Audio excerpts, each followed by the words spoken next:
finally back together again. Finally back together again. Welcome to Rams Radio RHS, a place to remind us where we started, how far we've come, and to leave a legacy of good people doing good things.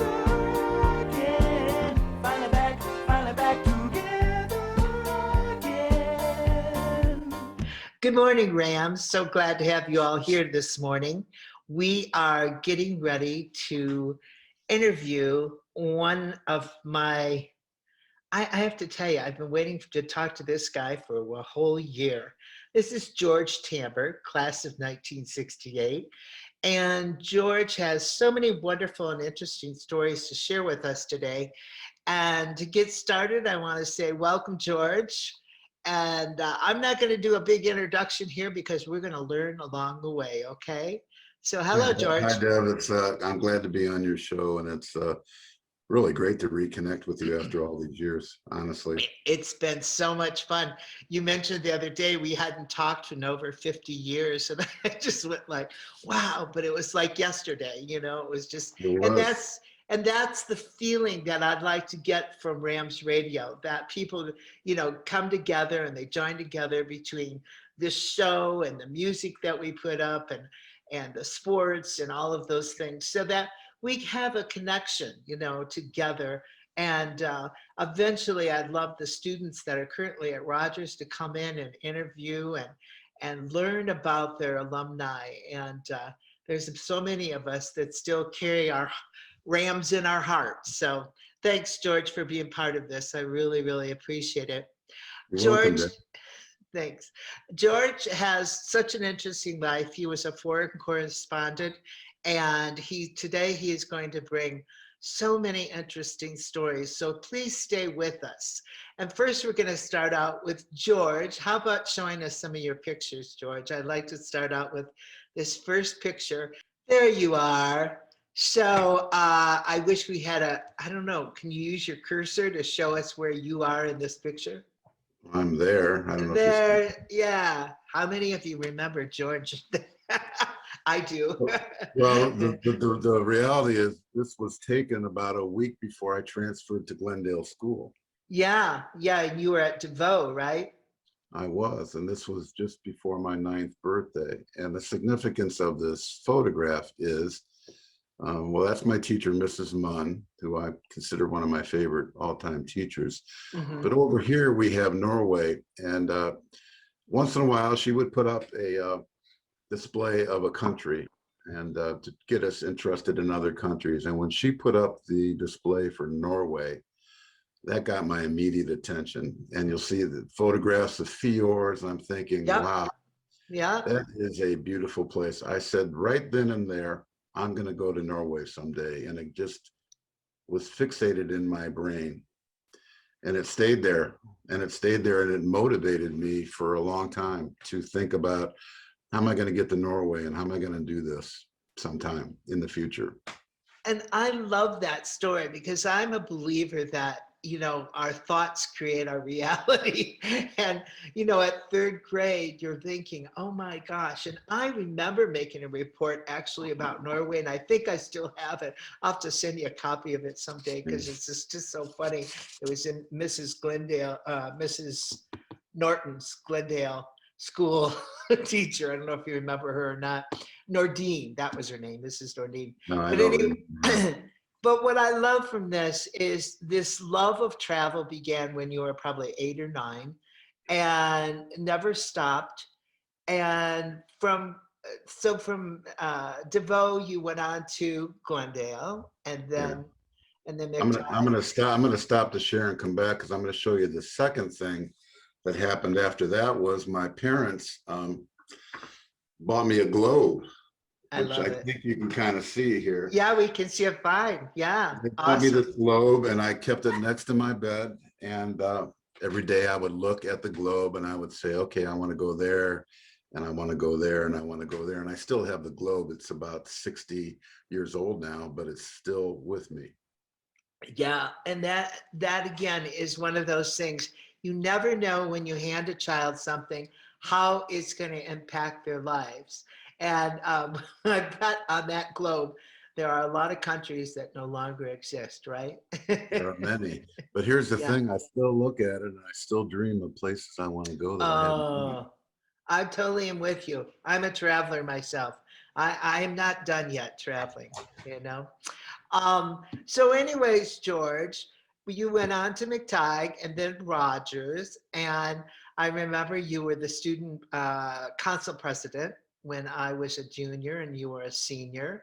That is correct. And tell us a little bit about how Rogers impacted you and what were some of the activities that you did.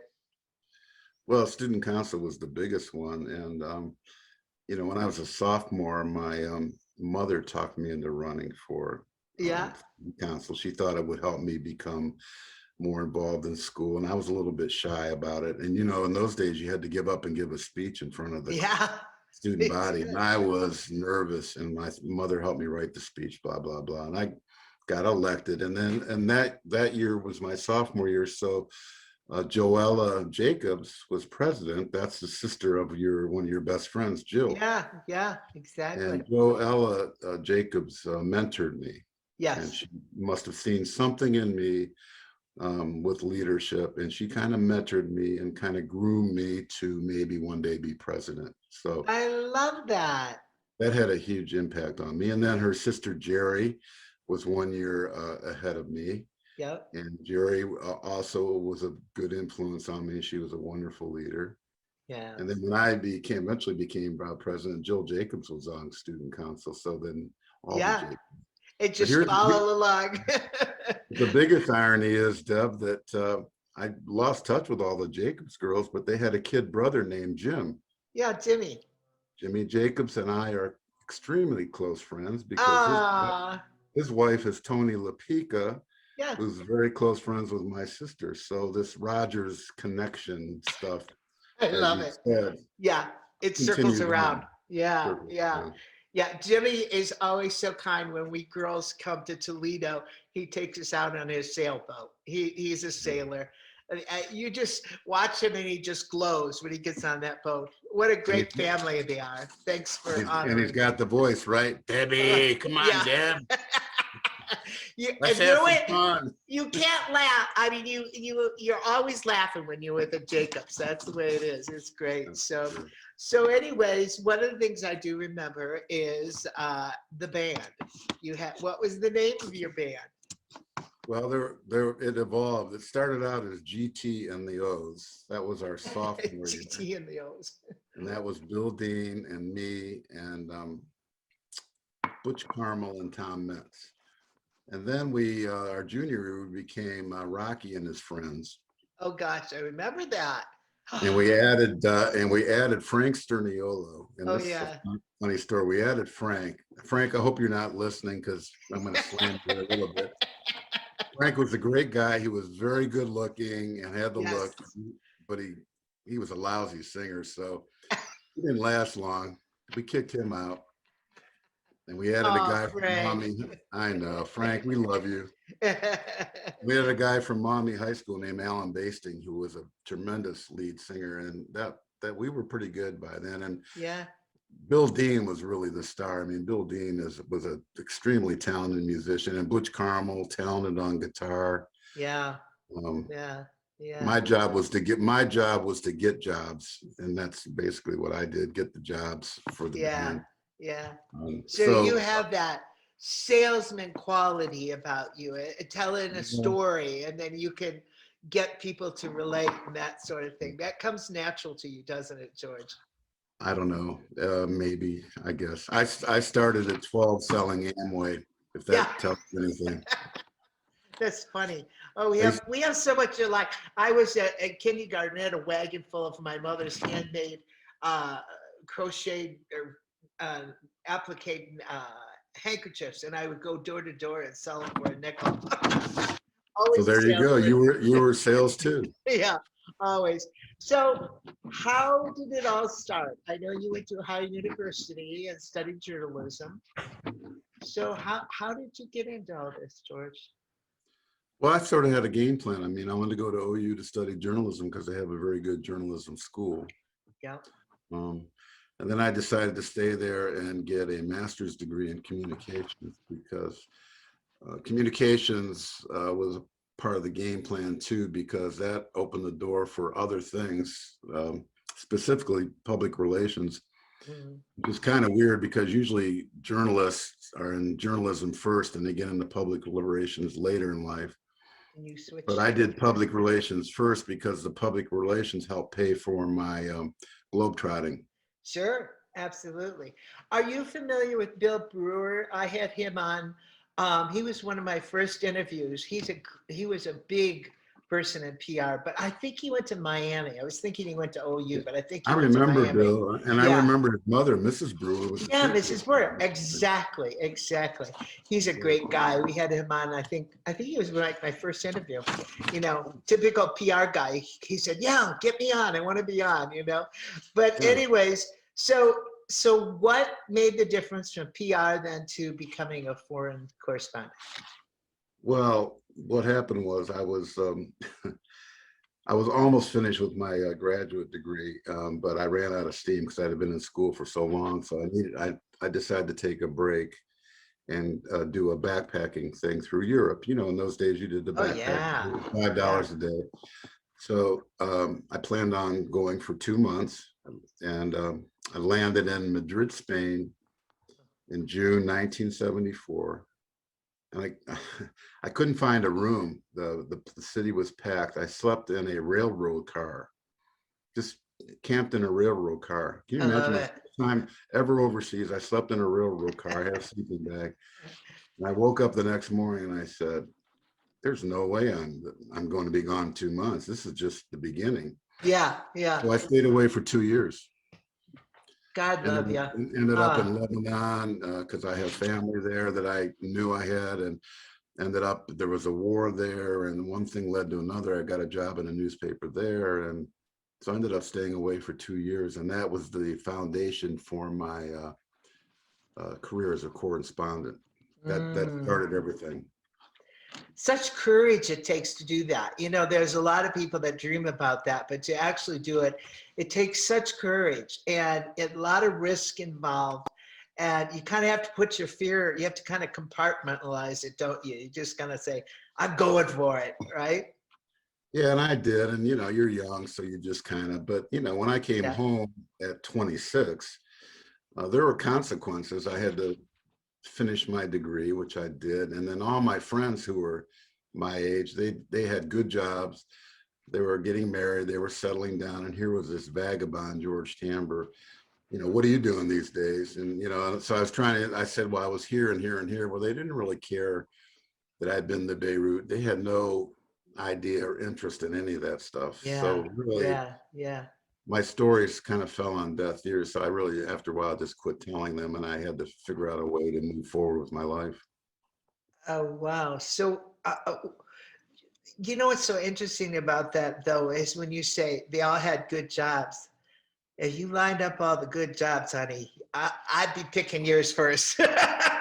Well, that is true. Eventually that became true. But at the moment, at Yeah, 26, yeah, I had no money, yeah, and I'm not, you know, I had to go back and stay with my parents. You know, I'm yeah, thinking, yeah, oh, yeah, geez, what the hell?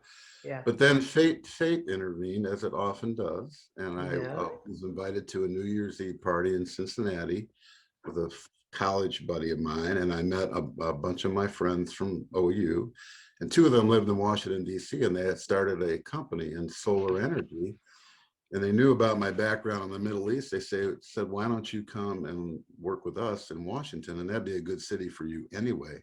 Yeah. So I said, yes, I'm going to do that. So I moved there, moved in with them, and I worked with them for a little bit, but that's not what I wanted to do. I really wanted to get a job in PR Yeah. to fund my travel, and that's what happened. Yes. You got it. That Was that that was the that. Go waste ahead. management?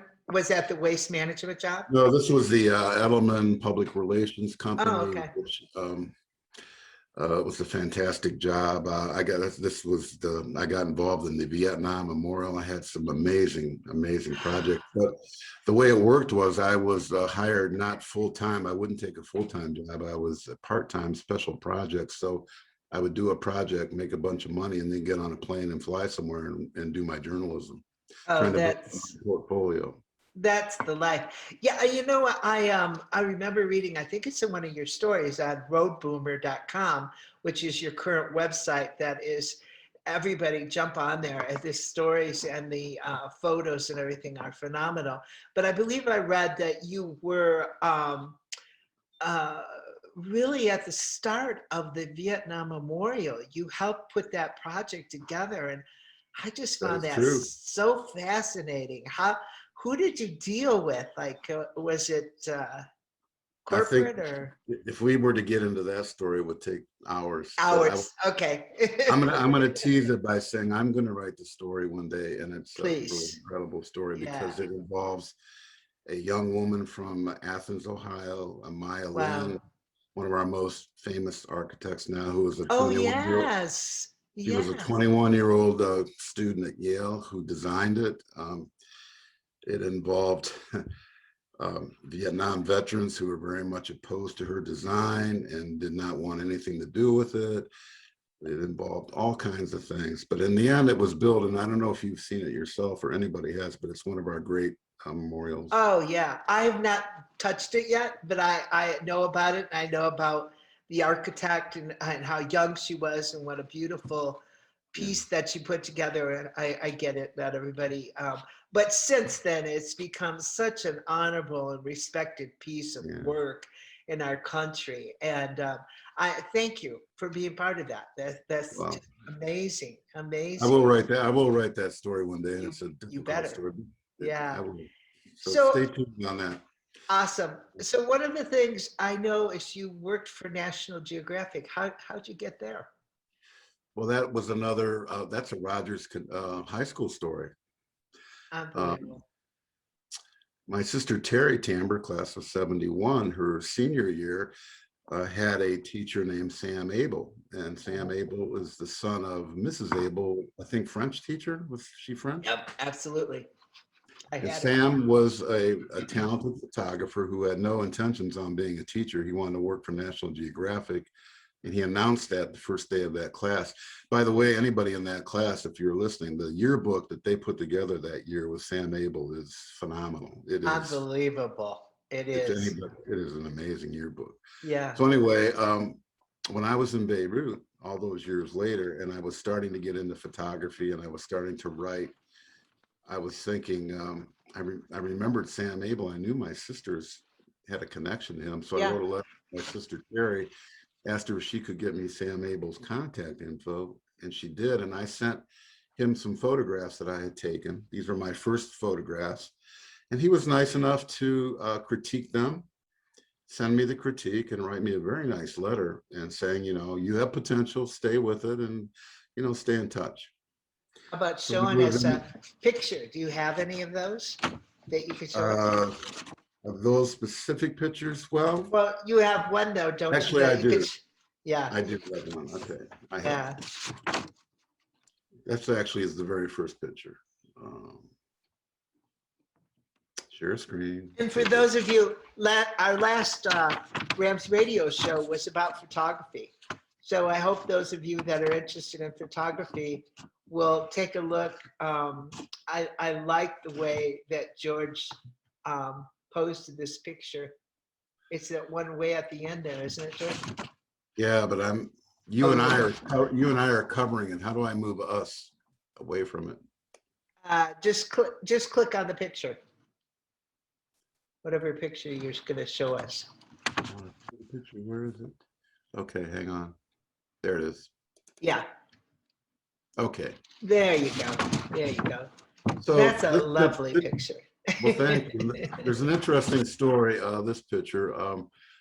It was in the early days of my backpacking when I was just getting started, and I had a real cheap camera, and I was in London, and I was in Hyde Park one day, and I'm just walking around, and then I see this man sitting on a bench, and he on first inspection, he looks like very distinguished, and he is. Yes. If Yeah. you really look closely at his clothing, they're secondhand clothes. So he's, I don't think he's homeless, but he might live in a shelter or something like this. Yes. Yeah. And that got my attention. And then how distinguished he was. So Yes. I just walked right up to him and I snapped the picture.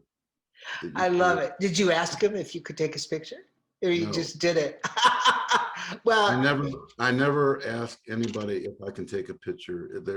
It's a whole, we could have a lot of it discussion. breaks the wall, doesn't it? It really breaks the wall when you ask them. Isn't they start to pose and all that, right? The way it works is I look in my lens and I see their face, and I can tell by their face either yes, you can take my picture, or not. Yeah. It's sort of Yeah. this spontaneous relationship between my subject and me. So Yeah. I knew it was okay. So anyways, you sent pictures like this to Sam Abel, and what I did. happened? Well, then fast forward, I'm in Washington, D.C. now, and I'm doing my traveling, and I'm really getting into journalism now, in addition to PR.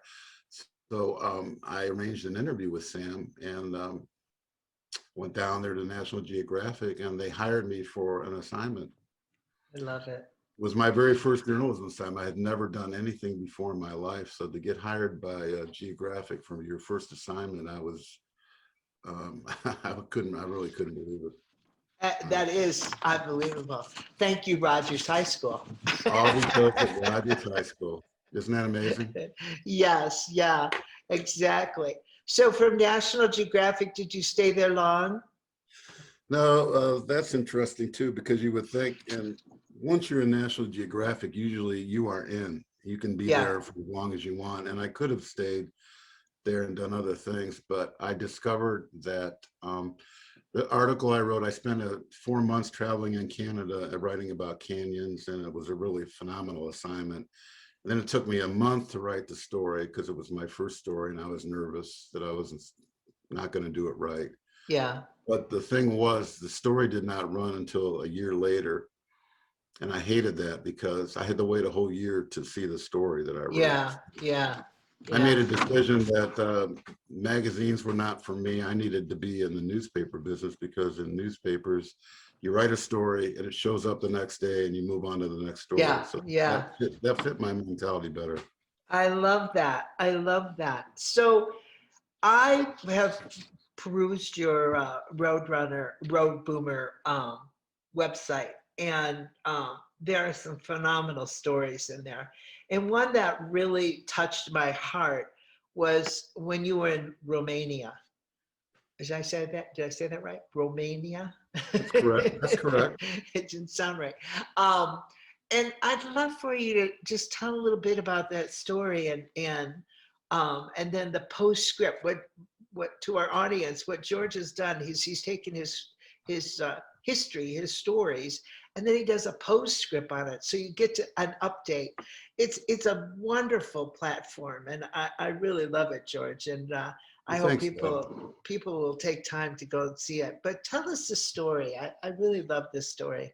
Well, I was driving from Paris to Damascus, Syria, and back in the summer of 1990. It was my, at that time I had a syndicated column. I had just started a syndicated column called Crossroads.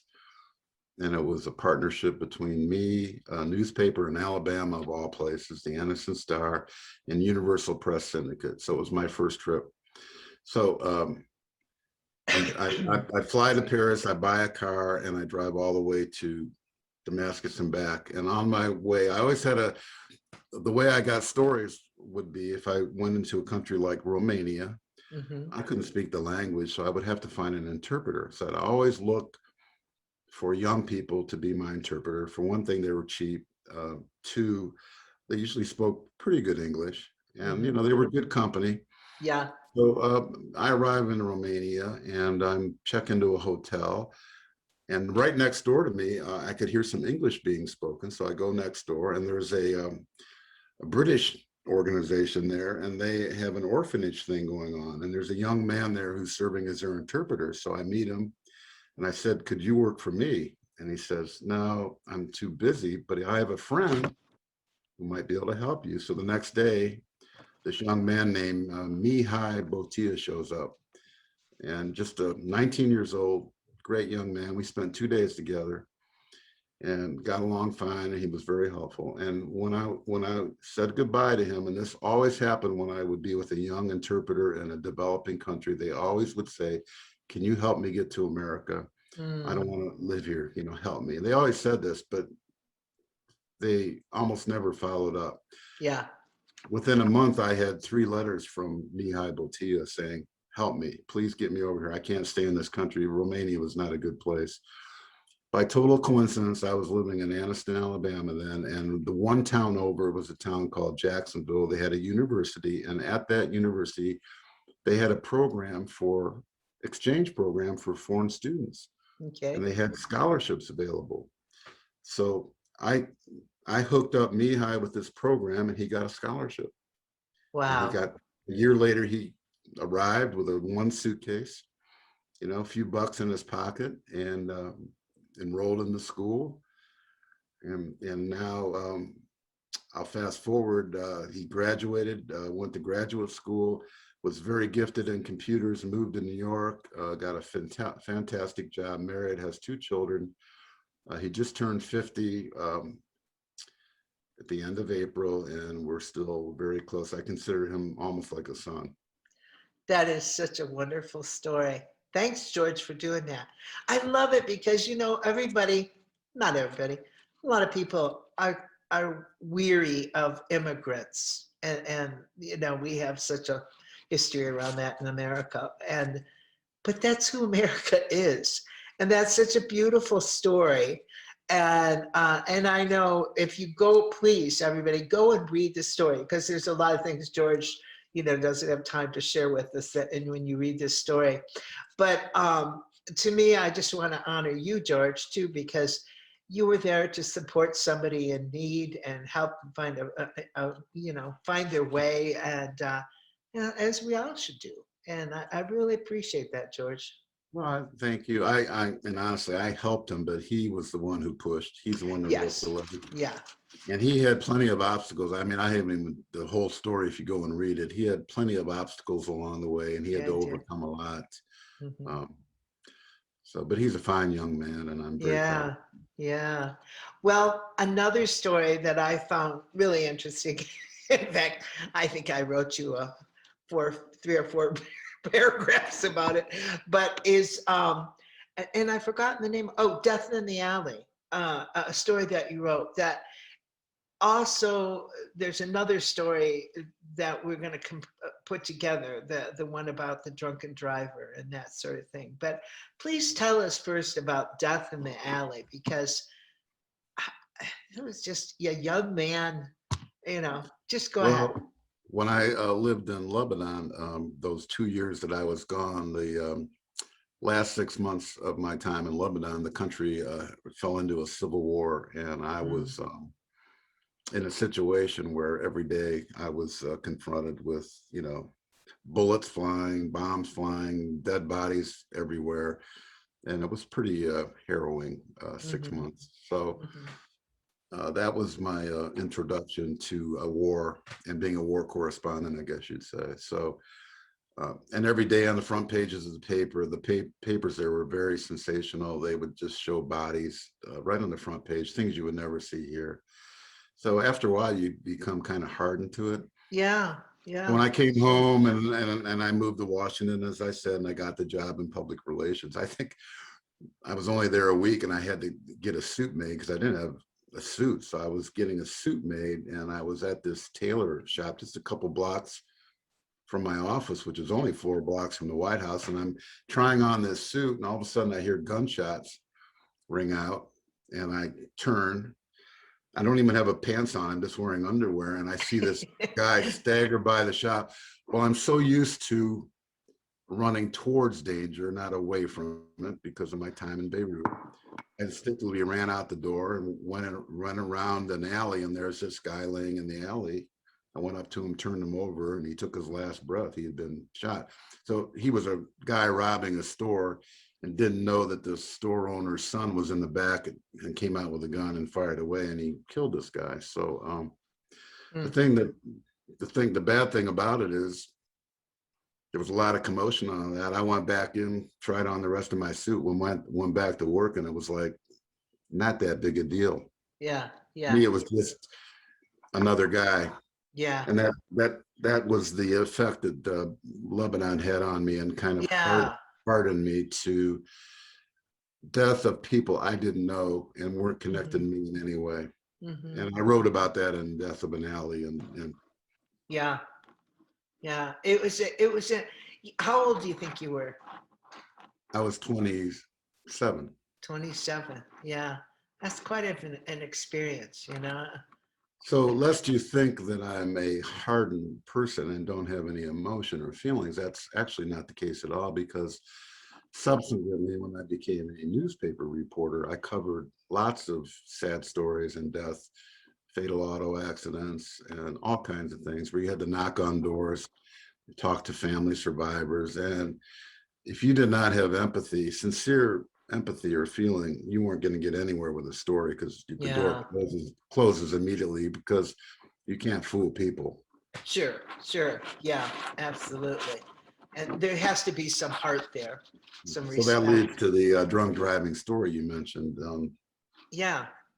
I did a series on drunk driving. It was a magazine story in which I chronicled 3 different drunk driving accidents in Toledo in 1985, and then with tragic outcomes. And I wrote about each story. The one of them was a story of a young couple out for a date on their way home, and they only lived a couple miles from where I live. And Yeah. this this guy was out of his mind, had no business being behind the wheel, and he runs into them, and the young girl dies. It's on Central Avenue, right in front of Wildwood Metro Park now. Wow. And so part of the story involves a telephone pole, which the one of the cars hit, and the pole kind of fell over, but not completely. So it was a symbol in my story, the telephone pole. So the family of the girl put a red ribbon around that telephone pole shortly after the accident.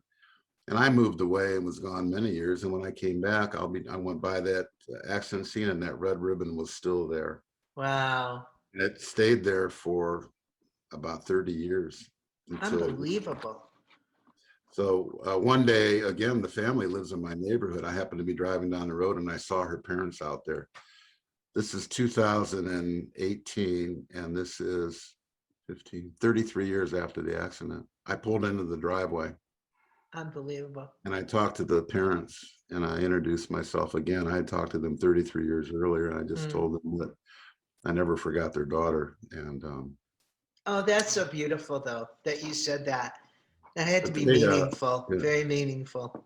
but they told me something happy. They said their second daughter was married, and they had 4 grandkids, so they had some Yeah, comfort in that, and I didn't know that part of the story. yeah, yeah. Oh, that's a beautiful story, George. You know, I ask you if you would share this story with us because, you know, let's face it, we're all in the 3rd chapter of our life, or the 3rd act, I guess is what I want to say. And death has become a little bit more reality to us, and that sort of thing. And then I too, I look at the world right now, and particularly our country, and how death has become something so real to us. I mean, like, you were a young man in Lebanon, and you experienced that, and it became a reality, and almost to the point where, like you said, you were hardened by it. And I just wanted to share that with you today, and with our audiences, how we, you know, we've got to turn this around. I think we've gotten very hardened. And I was watching the news last night, and they said um, violent deaths and crime are going up. We're escalating up again, like we were, numbers before the 90s and the early 2000s. And I just would like us all to, like, what's your feeling about all this? That we've become too callous and Well, I guess that's probably true, and I mean it's it's a pretty deep topic. We could yes, it is. attack it from many ways. You could attack it from the a breakdown of the family. You could attack it from guns. You could look at it from many different ways. But adding it up, it's true. I mean, the homicide rate in Toledo, I think, is doubled in the last 2 or 3 years. Yeah, yeah. Other cities, it's true, crime rates up. And I'm not sure what the answer is. That's a little bit over my head. Yeah. I'm not sure what the answer is, honestly. Well, I appreciate you bringing this topic to us, though, because it's something we all need to look at and listen to. And that's true. You know, we could see that guy in the alley and flip him over, and then you can get connected to someone's death that you don't even know. And there's something about our humanity. I mean, we have to go back in there and look at that. And of course, you know me, George, I could go on this topic for a million. Well, let's end that topic. Let's end that topic on a happy note, because yes, please. One thing about this country is anytime there's a crisis or a major event, people step up and come through. Yes, they do. Now I covered Hurricane Katrina, and that's something. And I covered it closely. I spent 10 days with a photographer. We had a SUV full of supplies, and we covered Katrina like no one else covered it. And we saw. Wow. Never thought I would see death in this country like I saw elsewhere, and that was eye-opening to me. This is America. At the same time, we saw people coming from all over the country, rallying and helping and opening shelters, and I mean all this stuff. Yeah. And it happens every time. There's a absolutely. You know, so that's something I always take as positive in this country. That people rally around the flag and rally around people when needed.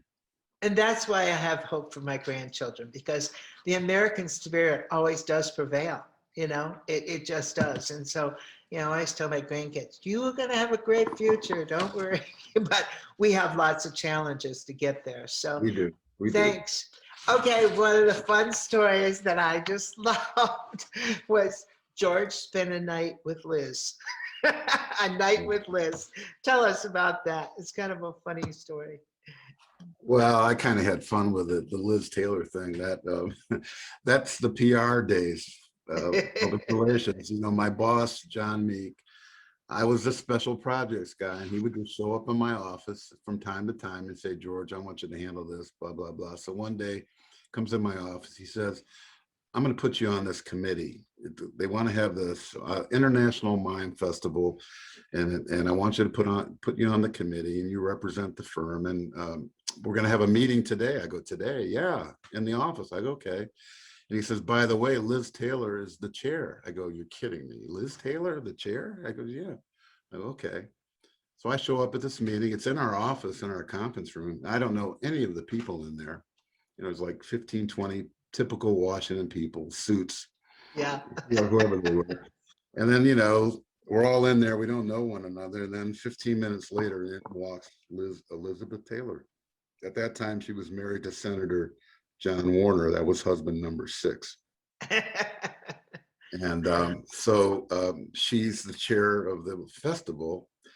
And also there was Marcel Marceau, by the way, who was the most famous mime of our lifetime. And he was supposed to be a big part of the festival. So, you know, I don't remember much about the meeting, but I certainly remember seeing, you know, observing her. This was not a good time in her life. She wasn't very happy being married to the senator, living in Washington. But I still thought she was beautiful. But at the end of the meeting, she said, by the way, I'm having a party tonight at my house. All of you are invited. I'm all in on that. Yeah, right. I met a young woman there, a young Japanese woman who was there on behalf of the Japanese embassy. Her name was Shisu Munakata, very young. We were the 2 youngest people in the room. So we hooked up and went to the party together. And, you know, when you live in Washington those days, it's all about who you are, what your job is and position. And I didn't have much of a position, and certainly my friend Shisu didn't. So we were more there to observe. Yeah. Take it all in and get involved. But we did stroll around the house, and we did end up in her memorabilia room, and we saw her 2 Oscars Awesome. for Butterfield 8 and Who's Afraid of Virginia Woolf. And there were some beautiful pictures of her as a young girl. And I had a brief conversation with her at some point. But the end of the story is that I became friends with her publicist, and Chen Sam, and I asked her if she'd send me some publicity photos of Liz Taylor, and she did. So I had these publicity photos, and I would sign them pretending it was from Liz, and I would send them to my friends. You got a picture of one? Oh, yeah, but I don't have it. Oh, you don't have it up? I don't have it handy. You have to go on the Road Boomer and read about Yes, go to the Road Boomer. Please do, Yeah. please do. Well, it. But the side note to the story is 35 years later, I was in yes, Canada, yeah. and I'm driving There it to a is. funeral of an uncle, and I'm with my aunt, Claire Haddad, who's a famous designer of clothing in Canada, very famous. And she's writing her biography at the time. She was in her mid-80s. And all of a sudden I hear her mentioning the name Liz Taylor to her daughter, my cousin. And I go, Liz Taylor, what did you have to do with Liz Taylor? And she goes, oh. She goes, one day I got a call from her assistant. She said, Liz is in town. Can you design a dress for her? And my aunt says, well, yes, but I need to measure her. I have to have her measurements. And the assistant said, sorry, you cannot. Her measurements are a secret. You cannot. Good old So Liz. my aunt, who was very creative and very fast thinking, she said, okay, plan B, give me one of her bras. Uh-huh. So she got one of her bras and she stuffed it. She put it on a Diaz, a mannequin. Yeah. And she made a dress for Liz Taylor without having ever measured her. And Liz said it was the best fit dress she'd ever worn. Oh my gosh, isn't that a great story? Oh, But my regret was I didn't know the story when I met Liz, Yeah. because I could have had a conversation with Liz about the dress. you could have, you could have. And that's one of the things I want to share with our audience too, is George has a network around the world of cousins and family that had to be so supportive, George. That's so exciting. I love that you had all that family. Well, being from a Lebanese family, sort of the way it rolls in our family, we go not just one level deep cousins, we go first cousins, second cousins, third cousins. So wherever they are, we find each other and we connect. Yeah, it's great. Comes in handy. Absolutely, I guess so. Well, there's a lot of stories. Before we still have some time here. One of the stories I just wanted to check in with, because it's such an oddity, is your lunch with Idi Amin. Just that took courage to address him, and tell us a little bit about that story. It's kind of a fun one. Well, I was working in Saudi Arabia for Waste Management, the garbage company. And the reason I was there was because it got me into Saudi Arabia as a journalist, and nobody was reporting from Saudi Arabia in those days. This was the mid 80s. So I'm working for Waste Management. It's a great job, making good money. And we all were on a compound out in the desert, 5,000 people working to keep Jeddah clean. That's a whole nother story. But one day this limo pulls into the compound, and out walks Idi Amin, who's the former dictator of Uganda and probably the most notorious dictator in the world at that time, because he had allegedly killed 300,000 to 500,000 people until he was finally booted out. Anyway, he was exiled to Saudi Arabia because he was Muslim, and they decided to take him in. If he kept a low profile, he had to keep a low profile. I don't know why he showed up at that place that day, but when he did, I knew immediately this is an opportunity for a story. So I finagled my way into having lunch with him with some of the other management people, all of whom knew that I was a reporter, and all of whom knew that I wanted to ask him questions. So when we set up for lunch and we're sitting there talking, at one point, they kind of deferred to me and allowed me to ask him some questions, which I did. point blank questions because I wasn't afraid because he couldn't do anything to me there. Yeah. Now, had I asked those questions in Uganda, my head would no longer be a part of my body. Right, right. Sure. Yeah, yeah. Oh my gosh. That's an But I never amazing wrote story. about it because I needed more information from him. And when I tried to follow up to go I went to his house to see if I could get a formal interview. It was denied because the government had told him you cannot do publicity, keep low profile. So I never was able to write about it until Yeah, now, all these yeah, years later. yeah, Excuse me. yeah. Oh, thanks for writing that. That was quite a story. And like you said, he was definitely an evil man, right? Yes, he was. Unbelievable.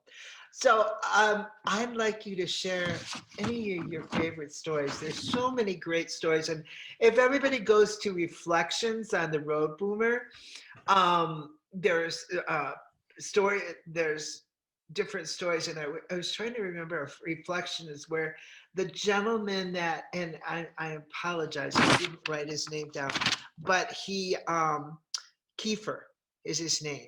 And I thought that was a fascinating story. Can you tell us a little bit about Warren Well, Kiefer? yeah, actually, well, that's in the archive section. Actually, I'm glad you brought that up because that's what sort of triggered the whole idea for the website. Okay. When I had the column Crossroads for the Anniston Star, that took me all over the world.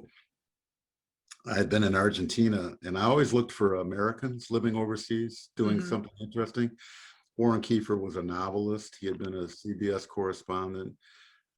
He had been a movie producer. He discovered Donald Sutherland. You know, he's a really interesting guy. I usually found these people through the American Embassy. I would call them up and ask if any Americans living in town that would be worth interviewing. So anyway, I interviewed Warren Kiefer, spent an afternoon with him. This is 1992. In December of 2020, I get a message through LinkedIn from his stepson from Italy. He says, George, I found your story on my stepfather. I'm a documentary film producer, and I want to make a movie on Warren. It seems like you really knew him well. Well, I only spent 3 hours with him.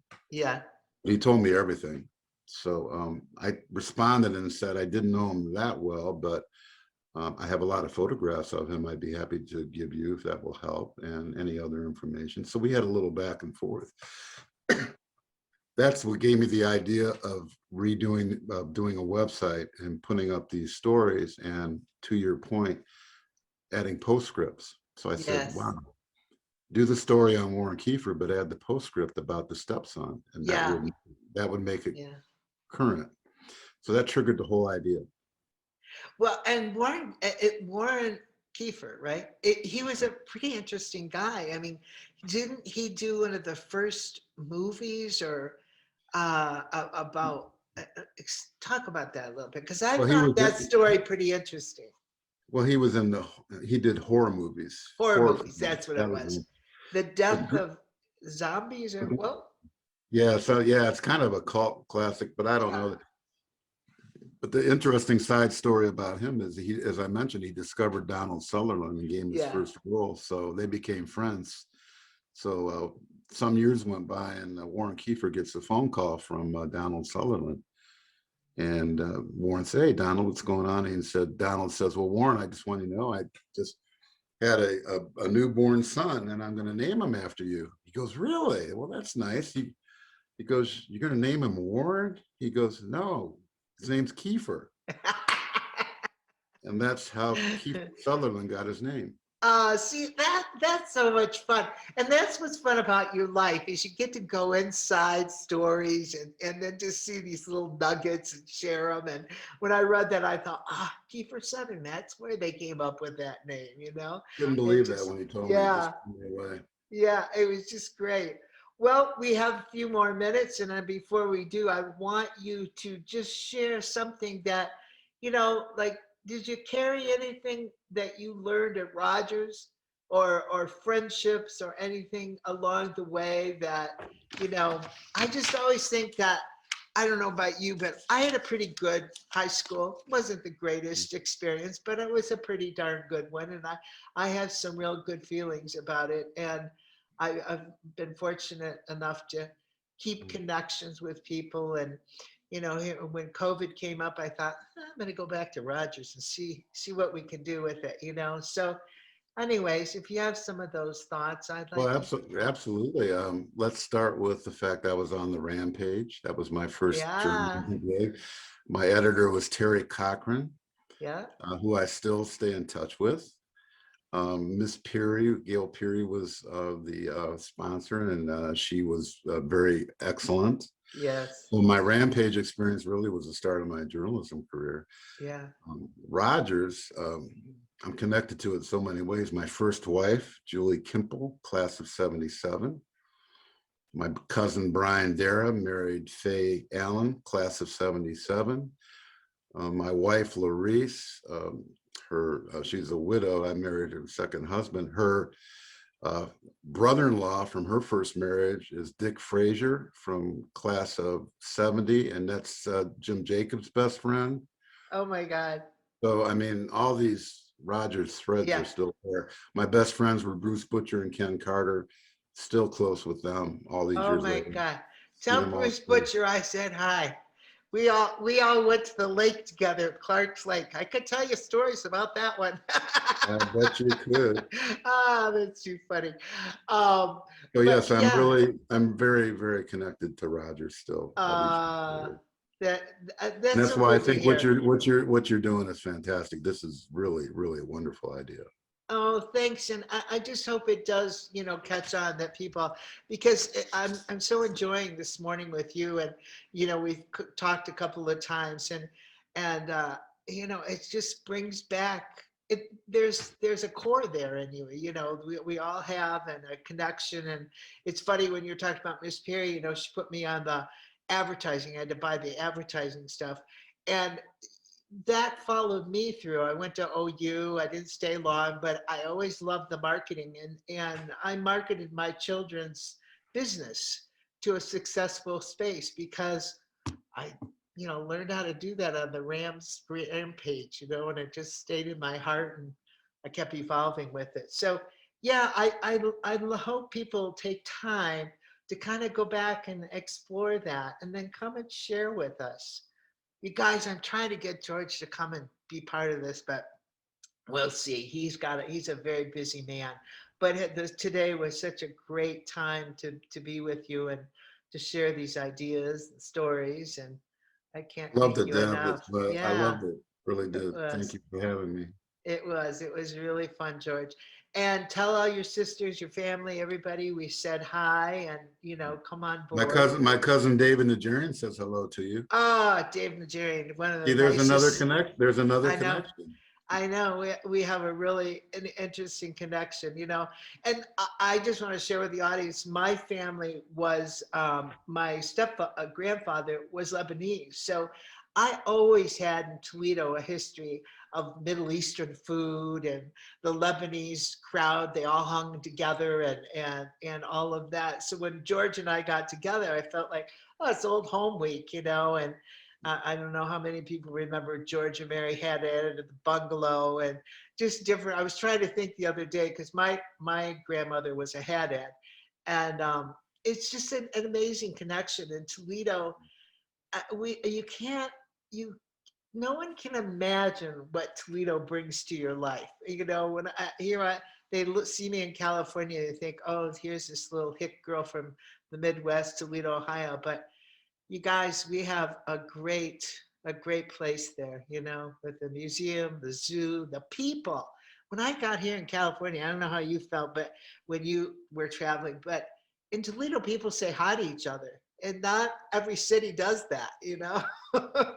So we've been very fortunate. And George, I can't thank you enough for bringing the world into us, to share this with us. And I hope you'll come back and tell us more stories.